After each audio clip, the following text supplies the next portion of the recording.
بسم اللہ الرحمن الرحیم، اللہم صلی علی محمد وآل محمد۔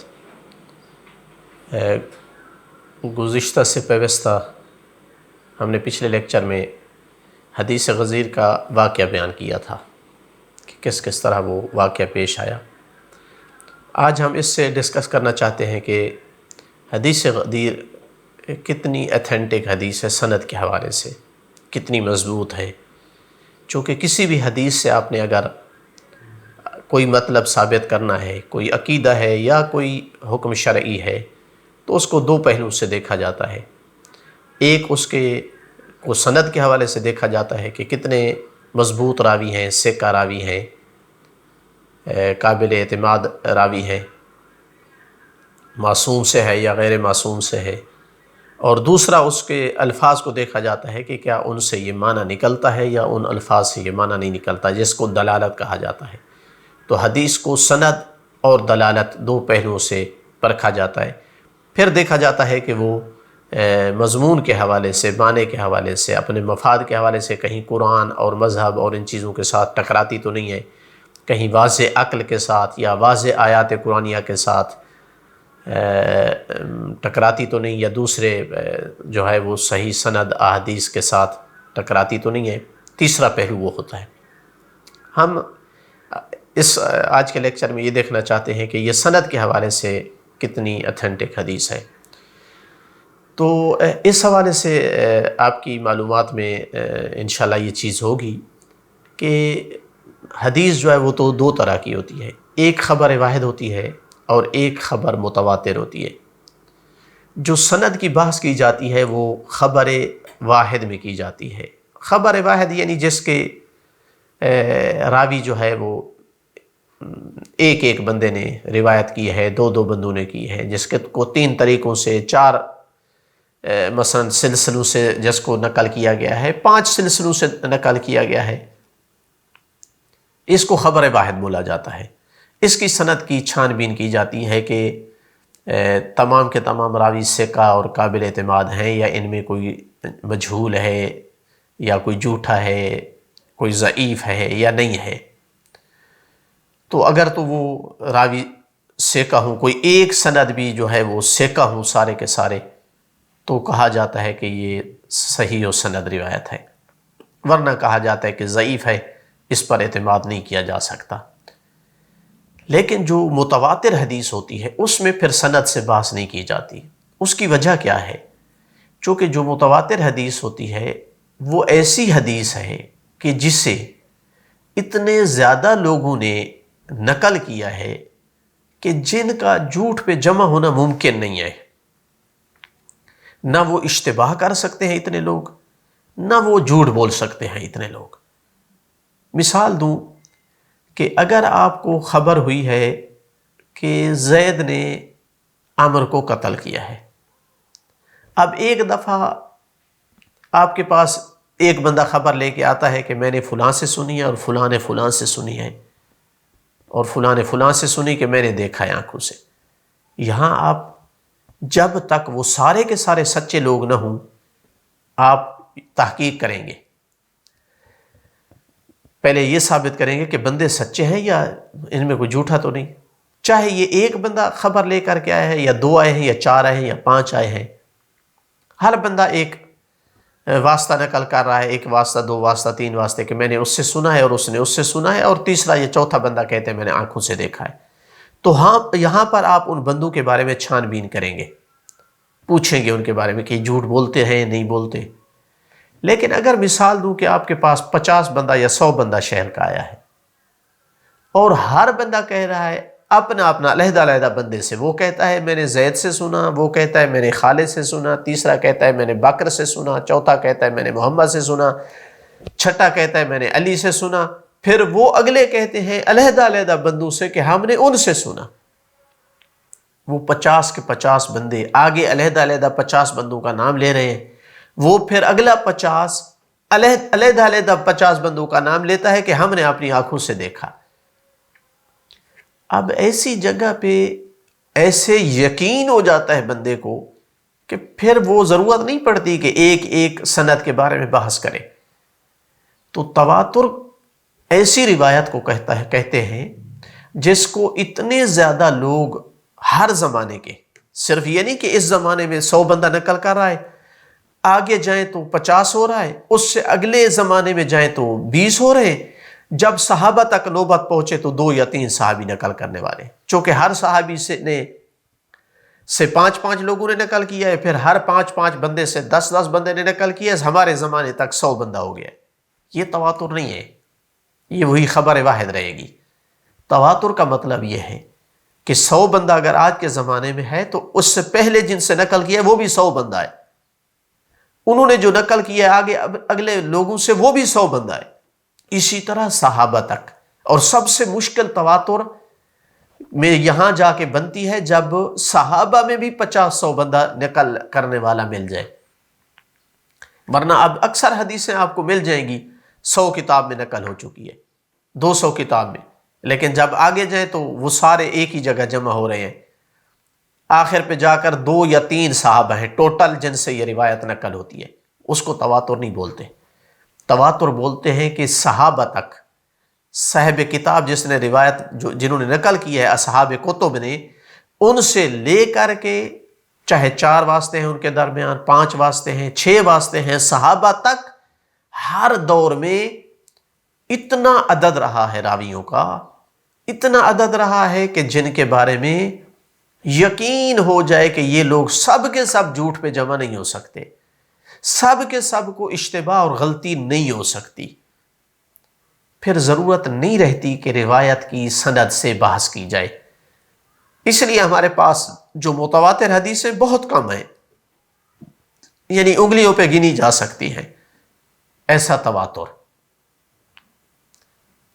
ہمارا دعویٰ یہ ہے، ہمارا دعویٰ نہیں ہے، انشاءاللہ بتائیں گے کہ کتنے اہل سنت علماء کا، کہ حدیث غدیر ان نادر روایات میں سے، حدیثوں میں سے جو متواتر ہے، یعنی ان تھوڑی احادیث میں حدیث غدیر ہے کہ جو متواتر حدیث ہے، صحابہ تک کے زمانے تک متواتر ہے۔ اب اگر تواتر ہے تو غلط ہے کہ پھر اس حدیث کی سند کے بارے میں بحث کی جائے۔ جس طرح بعض اہل سنت علماء نے لکھا ہے، بڑا پیارا جملہ ہے، کہا کہ حدیث اگر ثابت ہو جائے کہ متواتر حدیث ہے تو پھر اس کی حالت وہی ہو جاتی ہے جیسے قرآن کی آیت ہے۔ اب قرآن کی آیت کے بارے میں ہم کیوں نہیں بحث کرتے کہ کیا واقعا یہ آیت بھی وہی قرآن ہے جو جبرائیل لے کر کے آیا تھا رسول اللہ پر، یا ہو سکتا ہے کسی نے اضافہ کیا ہو؟ یہ بحث ہم نہیں کرتے۔ کوئی شک کرے ہم کہتے ہیں کہ خیال بھائی ادھر نہ جاؤ ورنہ دائرہ اسلام سے خارج ہونے کا خطرہ ہے، اس لیے کہ قرآن متواتر ہے، یقین ہے کہ قرآن جو موجود ہے یہ تواتر کے ذریعے سے رسول اللہ کے زمانے سے لے کر آج تک اتنے اس کے حافظ اور قرآن کے نقل کرنے والے رہے ہیں کہ جو جھوٹ نہیں بول سکتے، اپنے سے نہیں بنا سکتے، جو اشتباہ پہ، وہ 1-2 کو اشتباہ ہوگا نا، غلطی ہو سکتی ہے، اتنے لوگوں کو اشتباہ اور غلطی نہیں ہوتی ہے۔ تو جس طرح قرآن کی آیات ان میں ہم شک نہیں کر سکتے کہ یہ اللہ کی جانب سے آئی ہیں، متواتر حدیث میں بھی پھر ہم شک نہیں کر سکتے کہ یہ حدیث رسول اللہ کی ہے یا نہیں ہے۔ تو حدیث غدیر متواتر حدیث ہے جس میں شک کی گنجائش نہیں ہے کہ یہ اللہ کے رسول کی حدیث ہے یا نہیں ہے۔ اب کیسے ثابت ہو کہ یہ حدیث متواتر ہے؟ پہلی بات اس میں یہ ہے کہ یہ دعویٰ اگر صرف ہم کرتے تو شاید کوئی شک کرتا کہ حدیث جو ہے وہ شیعہ کے ہاں متواتر ہے، اہل سنت کے ہاں متواتر نہیں ہے۔ ایسا نہیں ہے، اہل سنت علماء میں سے بہت سارے ہیں جنہوں نے اس حدیث کے متواتر ہونے کا اعتراف کیا ہے۔ میں آپ کے سامنے جس کتاب سے ان علماء اہل سنت کے تواتر کا دعویٰ نقل کر رہا ہوں، انہوں نے 52 نام لکھے ہیں۔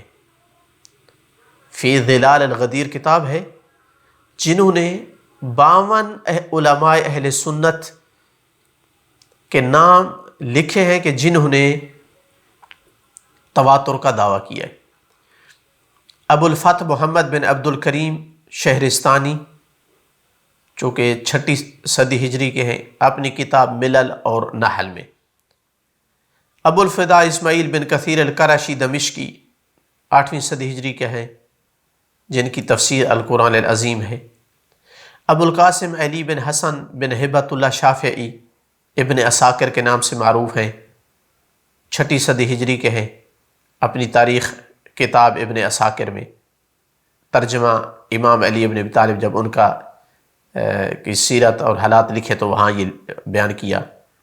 ابو الحسن علی بن محمد الواسطی الشافعی ابن مغازلی کے نام سے معروف ہیں، اپنی کتاب مناقب علی ابن ابی طالب میں اس بات کا اعتراف کیا ہے۔ ابو الفاضل شہاب الدین محمود العلوسی البغدادی، انہوں نے اپنی کتاب روح المعانی میں۔ محب الدین احمد بن علی عبداللہ الطبری اپنی کتاب ذخائر العقبہ فی مناقب ذوی القربہ میں۔ میرے خیال میں سب کا نام لوں تو بات بہت لمبی ہو جائے گی، ان میں سے ایک جلال الدین سیوطی ہے تاریخ الخلفاء میں۔ احمد بن یحییٰ بن جابر البرازری ہیں اپنی کتاب انساب الاشراف میں۔ اسی طرح مثلا ان علماء میں سے محمد رشید رضا فی کتاب اپنی کتاب تفسیر المنار میں، احمد بن حنبل نے اپنی کتاب علل و معرفت الرجال میں۔ تو 92 علماء دین ہیں جن کے نام 52 علماء دین ہیں جن کے نام انہوں نے یہاں لکھے ہیں۔ مثلا غزالی نے کیا لکھا، کہتا ہے اجمع الجماہیر علی متن الحدیث من خطبتہ فی یوم غدیر خم باتفاق الجمیع وہو یقول من کنت مولا فعلی مولا۔ کہتے ہیں کہ جماہیر علماء کا اجماع ہے کہ یہ جو حدیث ہے اس کا متن اسی طرح وارد ہوا ہے، مضمون اس کا متن الفاظ جو اللہ کے رسول نے خطبہ دیا ہے غدیر خم پہ، کہ جس پر تمام کا اتفاق ہے کہ اس خطبے میں اللہ کے رسول نے یہ فرمایا ہے من کنت مولا فعلی مولا۔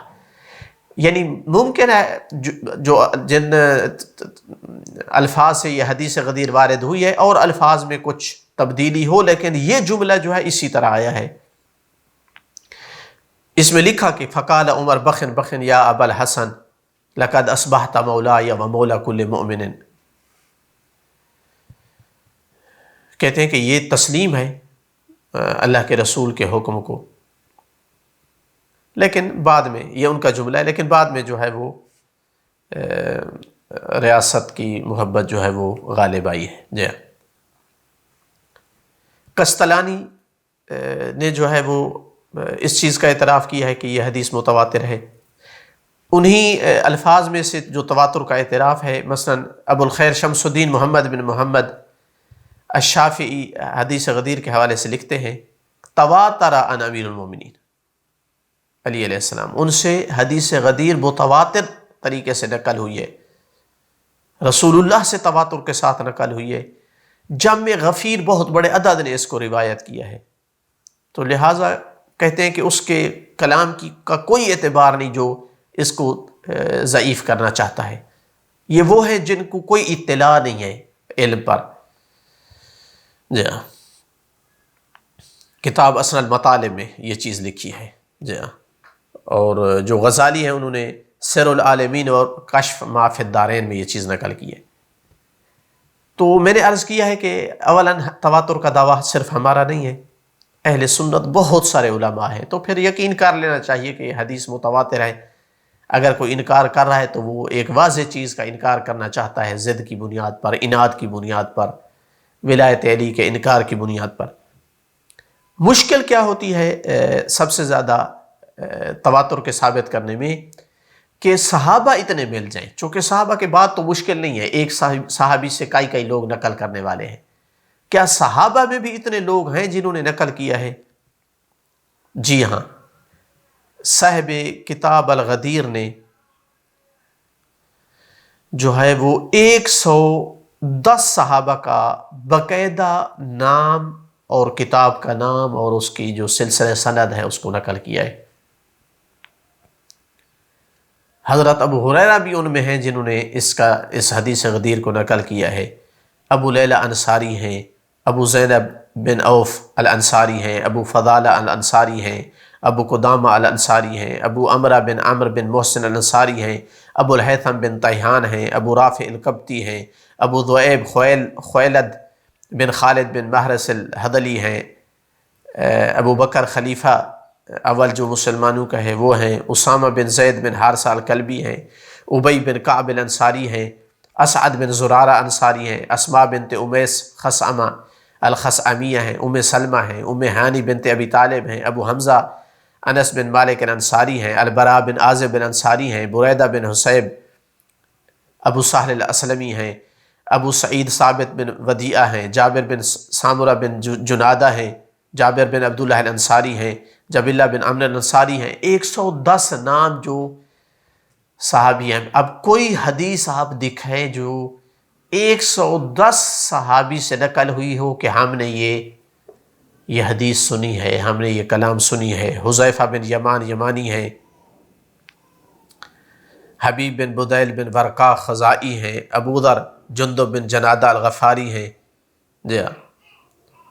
اسی طرح ان میں حسان بن ثابت ہیں، امام حسن مجتبیٰ ہیں، امام حسین علیہ السلام ہیں، ابو ایوب خالد بن زید الانصاری ہیں، خزیمہ بن ثابت الانصاری ہیں، زبیر بن عوام ہیں، زید بن ارقم ہیں، ابو سعید زید بن ثابت ہیں، سعد بن عبادہ ہیں، جی ہاں۔ جناب سلیمان فارسی محمدی ہیں، جی ہاں۔ سہل بن حنیف ہیں، میں کچھ نام چھوڑ رہا ہوں، معروف نام ذکر کر رہا ہوں، جی ہاں۔ ابو طفیل عامر بن واصلہ لیثی ہیں، عباس بن عبد المطلب ہیں، حضرت عائشہ ہیں، جی ہاں۔ عبد الرحمن بن عوف ہیں، عبداللہ بن بدیل بن ورقا ہیں، عثمان بن عفان ہیں، عبداللہ بن ثابت انصاری ہیں، جی ہاں۔ عبداللہ بن عباس ہیں، عبداللہ بن عمر بن خطاب ہیں، حضرت عمر بن خطاب ہیں، جی ہاں۔ امیر المومنین خود ہیں ان صحابہ میں سے، جناب سیدہ طاہرہ فاطمہ زہرا سلام اللہ علیہا ہیں، جی ہاں۔ قیس بن سعد بن عبادہ ہیں، ہاشم المرقال ہیں۔ یہ 110 کچھ نام میں نے لیے ہیں، کچھ نام چھوڑ دیے ہیں تاکہ بات لمبی نہ ہو جائے۔ آپ اگر چاہتے ہیں کہ ان کا تفصیل سے ان کو دیکھنا چاہیں تو کتاب غدیر جو ہے اس میں پہلی جلد صفحہ نمبر 14 سے شروع کیا ہے اور 60 صفحے تک، یہ تقریباً 46 صفحے پہ انہوں نے تفصیل سے کہ کس کس کتاب میں ان صحابہ سے یہ روایت نقل ہوئی ہیں۔ تو اگر 110 صحابی نقل کرنے والے حدیث کو، تو تواتر اگر اس سے نہیں ہوتا تو اس کا مطلب ہے کہ تواتر اصلاً ایک مفروضہ ہے جس کی کوئی حقیقت نہیں ہے۔ تو لہٰذا ثابت ہوا کہ یہ حدیث جو ہے وہ متواتر حدیث ہے، جس کی سند میں بحث کرنے کی ضرورت نہیں ہے۔ انشاءاللہ اگلے لیکچر میں ہم مزید اس تواتر کو کچھ اور پہلوؤں سے بھی بیان کریں گے، اور پھر اس حدیث کے الفاظ کی طرف اور آیت تبلیغ اور آیت اکمال دین کے الفاظ کی طرف آئیں گے کہ کس طرح ان الفاظ سے امام علیہ السلام کی امامت اور خلافت کو سمجھا جا سکتا ہے، اور کیا صرف ہم نے سمجھا ہے یا صحابہ نے، علماء اہل سنت نے بھی یہی سمجھا ہے۔ انتظار کیجیے، انشاءاللہ اگلے لیکچرز میں اس بات پر جو ہے روشنی ڈالیں گے۔ والحمدللہ رب العالمین۔